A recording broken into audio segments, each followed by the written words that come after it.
కాపాడతాడు. వారిని నమ్మదగిన దేవుడు కాపాడడానికి ఇష్టపడతాడు. ఈ సంవత్సరం అంతా మహాభయంకరమైన పరిస్థితి రాబోతుంది.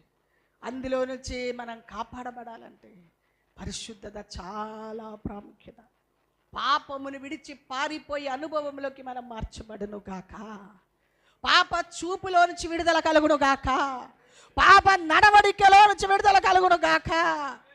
పాప సంబంధమైనది ఏది అందించుకోకుండా తలంపులోనికి కూడా రాకుండా, తలంపుకి ఆత్మకు శరీరానికి క్రీస్తు రక్తము కావలి ఉండడు గాక.